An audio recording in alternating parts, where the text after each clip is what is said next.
So yun po mga Kalingap, welcome back po sa aking YouTube channel. Kalingap Derek po, also known as Tiny. Yan.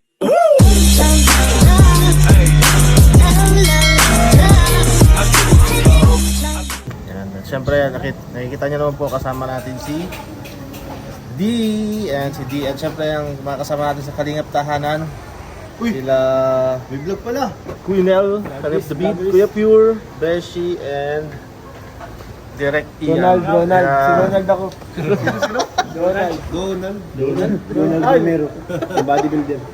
Dahil kasi mga bro, na nakaraan kasi, binlag ko si D, di ba? Nandun yung si... Physic check. Physic check. Ang nangyari kasi no, naging part 1 siya, part 1. At hindi kasi natapos, hindi natapos yung vlog namin no. Kasi na-interrupt nyo. Hindi, paalis na rin kasi tayo noon. Magsisimula lang tayo mag-vlog sa Kalingap Tahanan. Kaya hindi na namin natapos yung hindi ko na natapos yung vlog kay D. So, ang daming nabitin, ang daming nakulangan dun sa nabitin sa vlog ko kay D. And syempre, dahil doon nabitin sila, so naghanap pa sila ng next sabi daw gawin kong part 2. Ayun, part 2 yung interview ko about sa iyo at sa inyo ni Rose Ann. Ayan. So, yung natin bro, yung mga katanungan natin is hindi to galing sa akin ha. Okay. Galing to sa supporter natin ng D-Rose. Parang nagpapaliwanag ka na bro. Anong tanong ba yan? Parang nagpapaliwanag ka na agad. Parang na-insave ka na agad dun sa mga... Wala kang ginagawa. Kasi hindi talaga ako ang gumawa ng tanong na ito. Yung mga una, yung ibang question doon sa part 1 natin, ako yung may ibang gawa na katanungan doon. Yung iba galing din sa mga supporter natin. Pero lahat ngayon, yung mga katanungan natin ngayon ay galing sa supporter ninyo ng D-Rose. Number 1. Interesting yan bro. Ayan. Pero yung magiging yung mga tanong po ninyo is sasagutin lang ni D kung ano yung talagang kanyang saloobin doon sa tanong ninyo. And wala na pong kahit ano pang mga explanation yun. Kung ano po yung gusto niya lang niyang sabihin is respetuhin po natin. Gusto mo ako ma-explain? Yung sagot Pero na. hindi ka mag-explain. Gusto mo ako ma-explain? Hindi kayo magano bro. Yung sagot ni Dave. Kunyari, may mga gusto na kayong sabihin, di ba? O kung may mga... Meron. Sige, yung mga hindi na lang... mga suggestions kayo, may mga questions din kayo about sa D-Rose, kay D. Yung mga hindi nyo na lang masabi, yun na lang Yun na lang kami ang masagot. Yung sagot nga, ako masabi nung tunay na sagot niya. Yun! Sige. Mas mahalaga yung sagot dyan. Okay, number 1. Mas mahalaga yung sagot mo. Kasi, sige, number 1 tayo. Number 1. Mabigat agad yung tanong. Okay, number 2. Number 1, nagka-girlfriend ka na ba before? Yun, sagot agad, ang bilis. Si ano? Kilala namin. Sino?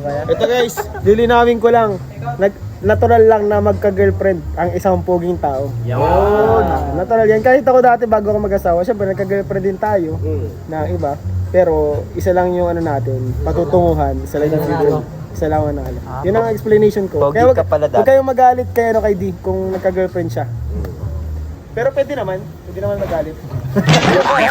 Ano ba talaga? Number 2 na. Kasi po number 2. Paano ba magmahal ang isang Dexter Barameda? Uy. Oh. Real name ang ginamit dun ah. Kompleto pati ha? Next. Ay, joke. Pass. Ano? Yung 5 na love language na andyan bro. Search na lang nila kung ano yun. Andyan. Ganun ako magmahal. Nandyan? 5 love language, ano yun? 5 Search na lang nila language. yan. Search nyo na lang daw po. Live bro. Uy, ha? 5 lang? 5 love language? Hindi. Tama? Yes. No further explanation. Boss, may ilang tissue? Parang kahit ako, di ko alam yun. Search ko din, search ko rin. Ano kasi yun bro, para yun sa mga bata. Yan. Ay sige, ito naman. Ilan taon ka na? Ito, pangatlong tanong natin. Ano ang naging first impression mo kay Rose Ann? First impression kay Rose. Saan mo una nakita si Rosan? Saan mo una nakita? Una kong nakita si Rose Ann, pinakaunang pagkikita namin ay dun sa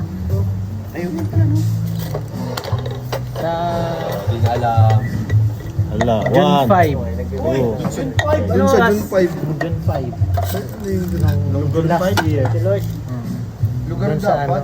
doon sa, ano nga yung doon sa pababa, Sabang ba yun? Sa bahay nila. Sa baba. Ano nga yun? Sabang ba Baba. yun? Ha? Ay, Pampang yun, Pampang. Sarong sa baba. Grabe, may ano. Pampang? Ang unang impression ko sa kanya ay, ano siya? Bait, malambing, tapos, Malambing na agad, una pa lang. ay, Malambing agad? syempre, Nalambing ka agad? hindi, Sweet kay Nanay Nora. malambing in a way na, alam niyo yung mga kapitbahay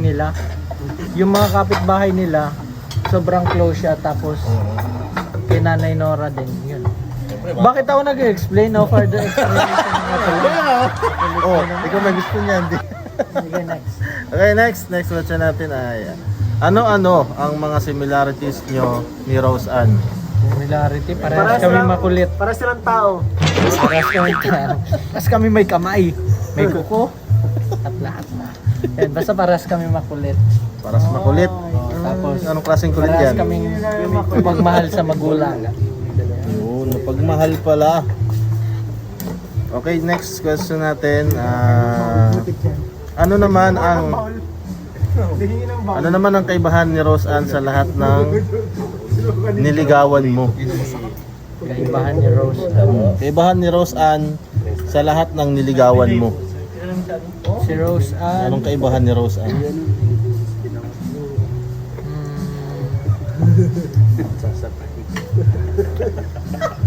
One, two. mahirap yun eh. Ano daw? Ano ang kaibahan ni Rose Ann sa lahat ng niligawan mo? Si Rose Ann, Ang galing yan.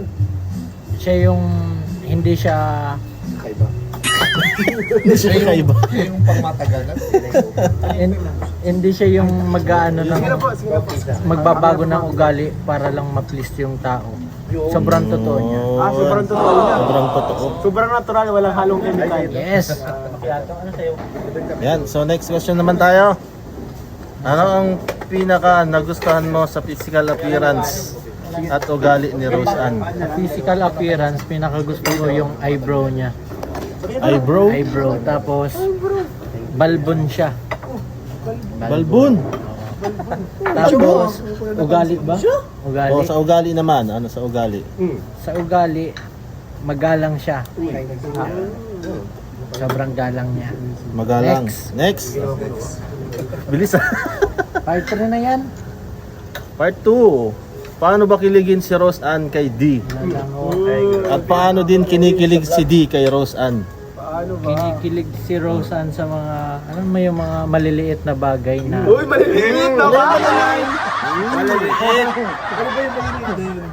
Alam ko yan. ano maliliit na naman I-explain mo pa ba? O hindi na? Mag-explain na lang ako. Huwag mo na explain. Mag-explain ako. Sabi mo sa'yo ma-explain. Maliliit na bagay na ginagawa mo tapos na ano niya yun, na appreciate niya yung maliliit na bagay. Alam mo yung simpleng pagkuha ng tubig, pag ano, Pag-serve buhat sa ng kanya, bag di ba? niya, mga gano'n. Ano pa? Huwag na. Wala na. Panggulo kayo eh. Ano maliit yan? Eh, ikaw, at paano din kinikilig si D kay Rose Ann? Yan naman, yan ang magandang Yan ang mas pag-usapan. alam mo yan kasi ikaw mismo yan. Ay, nilalang ako. Paano ba kiligin si D kay Rose Ann? Kinikilig ako dun sa... sa akin na lang yan. Baka malaman niya. Di Next. grabe. Bakit gano'n? Oo, tama. Para di malala sa vlog. Sige. Okay, next. Hanggang kailan mo kayang maghintay at magtiis sa matamis na oo ni Rose Ann? Kailan ka maghihintay? Hanggang kailan? Hanggang dito. Ha? Hanggang. Hanggang liig? Galig lang. Joke lang. Joke lang. Joke lang. Hanggang sa maging ready na siya. Yan, talang willing din. Willing talagang maghintay. Siya? Di na ako nag-shampoo. Hindi ka siya siya po kayo. Tagahinguto. Ayan, if ever na maging kayo na ni Rose Ann habang nag-aaral pa siya, Ipapaalam niyo ba sa mga fans or supporters niyo? Parang medyo mahirap. Para sa akin, feeling ko hindi. Hindi na, no? Hindi na. Hindi na. Oo. Sa inyo na lang, no? Ay, ipapaalam nyo sa magulang? Hindi sa mga fans or supporters. Siguro sa magulang na lang. Kung sakaling Bagay, ano, mahalataan naman na lang nila yun. kung maging sila ni Rosan habang nag-aaral pa. Diba? Hindi na, hindi na. Hindi na. Hindi na. Sigaret na. Ano ba't ang dami? Huwag na, tama na. Bro, naubos na yung uban ni ano? Ni Ian. Next, the last two questions na lang pala tayo. Bilis lang, oh. Gutom na tayo. Sa ngayon, kaya gutom na kami. Akala ko may divide dyan. Sa ngayon, gaano kahalaga sa'yo si Rose Ann? Yun. Sa akin, sa ngayon, ang halaga ni Rose Ann, Oh, may halaga sa million? parang bebenta mo na ako. Halaga eh. Parang ano siya, one of the priorities ko. Nasa processing na tayo. Grabe. Ang priorities kasi hindi, una siyempre niyan, family, Yeah. motor, sports, gym, vlog. Oh. Ano pa? Top 10 yan ay, pantenata si Rosan doon. Aray ko. Okay, last question na. Last question na tayo para ano na rin. 5 years from now, paano mo nakikita ang sarili mo with Rose Ann? Trabaho? Trabaho? Interview? Trabaho sa 5 years from now, bro. 5 years from now. 5 years. Paano mo nakikita ang sarili mo Kailangan ng servisyo ko. with Rose Ann?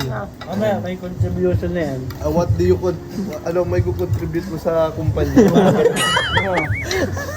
Ano bro? Last question na ito. 5 years from now, di ba yan Hindi ko alam eh. Sisigay sa kanina. Wait lang.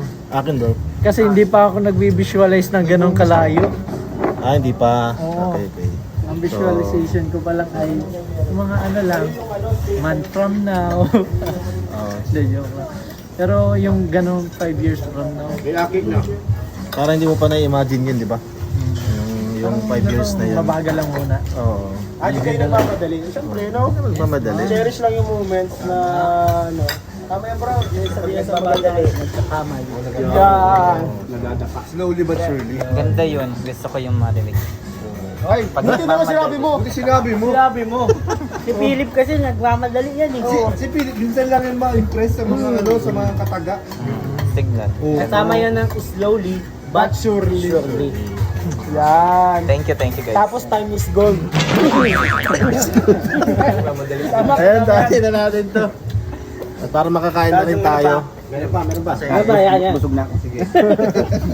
Sarap ang bangus. Kasi yung mga kalingap, narinig nyo lang po yung mga naging kasagutan ni Dee doon sa mga katanungan ninyo. At syempre yung katanungan pong yun ay galing kay Tita Jenaline from Jeddah. Yan po. Solid supporter po siya ng D-Rose.